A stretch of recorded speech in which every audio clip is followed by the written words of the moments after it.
Alright. So anyway, I'm doing a mixed berry wine this time around. And as you can see here, I went along and I wrote everything down that I needed.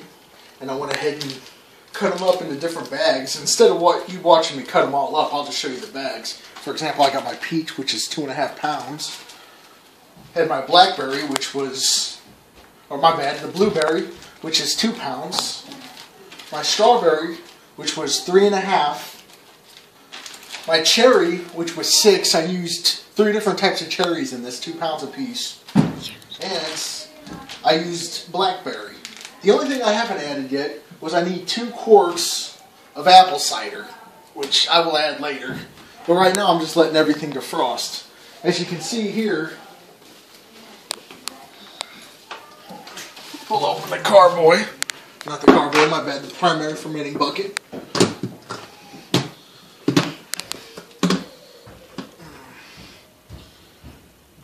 Gotta make sure I tilt this over so I don't lose any liquid. There we go.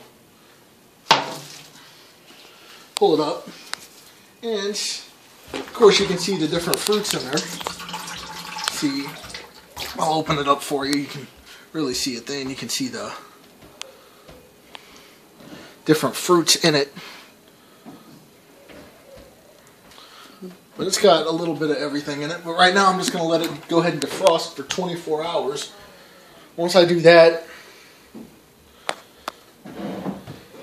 alright, once I go ahead and do all that, I'm going to go ahead and put hot water back in this to help kind of dissolve the berries, make them mushy so I can squish them again.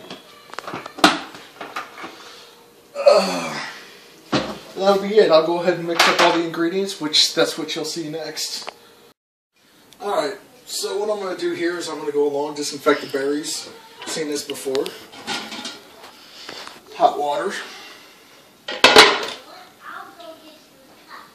I've already mushed them up, so there it goes. 1.5 gallons.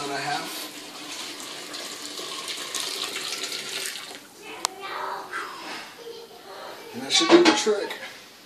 I'll probably mush them some more now that there's hot water in there. It makes it a little bit more gushy, but that's pretty much it. Alright, so the first thing I'm going to do, that I've got to the stage where I've, disinfected it and mushed the berries, is go ahead and add the sugar. Which I always start off with 10 pounds and I add more as I go.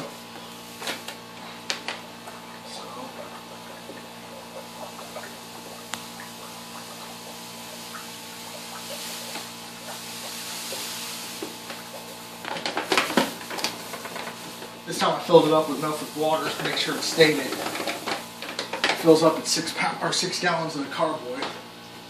Now inside of here, I have all the ingredients so that way you guys don't have to watch me go through and pour each one of them out again.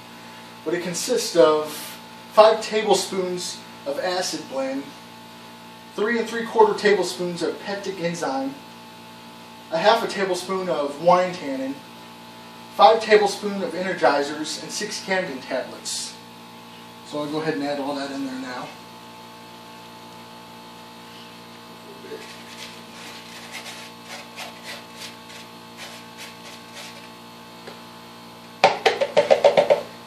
There's that. Alright. I'm going to go ahead and mix everything up here and test the specific gravity, which it states that it needs 13 pounds of sugar. I put 10 in. But you can always add sugar, you can never take away. So I'm going to go ahead, mix it up, get the specific gravity 1.095, and then get back with you. Alright, so here we are. We're going to go along. We're comparing out the sugar. And this time it came out high. It's like 1.110, which is going to be about 16% alcohol by volume. That's okay. This batch is for the family, and we want it a little bit strong.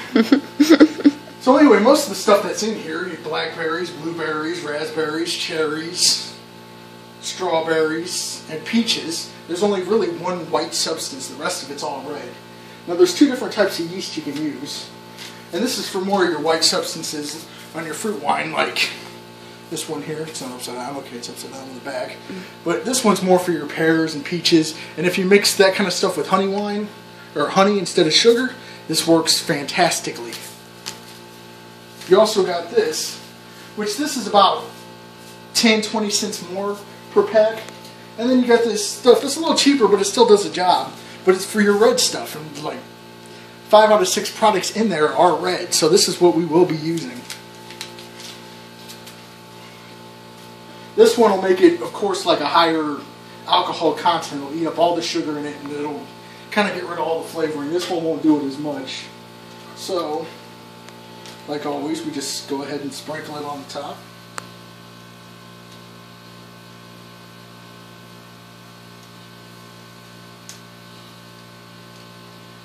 You don't have to mix it, you just let it sit on top.